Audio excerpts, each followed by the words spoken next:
And now to the latest in the war with Iran. Just within the last hour, the U.S. launched new strikes on the country. But at the NATO summit in Turkey today, President Trump said he doesn't want to start the war again.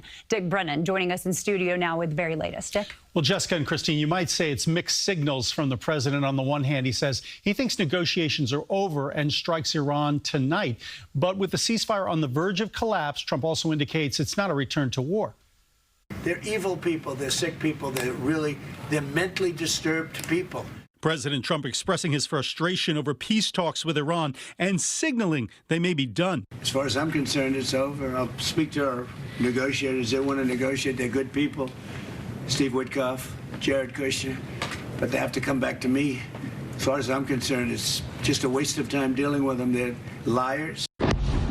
Within the hour, the U.S. announced in a statement that Central Command forces have started conducting additional strikes against Iran to further degrade their ability to threaten freedom of navigation in the Strait of Hormuz for recent unjustified aggression against commercial shipping and civilian crews freely navigating a vital international waterway. They hit a couple of ships, and so we hit them much harder. When they hit, we hit 10 times harder. You know, we hit much harder than they do. The president threatened to strike Iran's water and electric plants and to seize Karg Island, a major oil hub for Iran.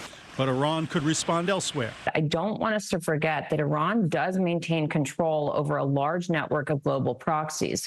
They could seek to activate those proxies, and they could also enhance attacks against U.S. military and diplomatic facilities in the region. But while saying negotiations might be over, the president indicated he did not think it would mean a return to war, and he says he might go forward without a deal. He can do that.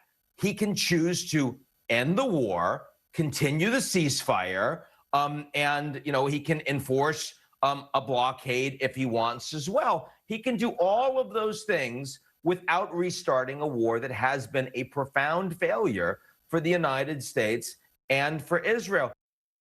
Now, the president departed Turkey on the old Air Force One amid speculation that's because of security reasons. Then he will head to the UK to board the new Air Force One donated from Qatar for the flight back to the U.S. Christine and Jessica. All right, Dick, thank you.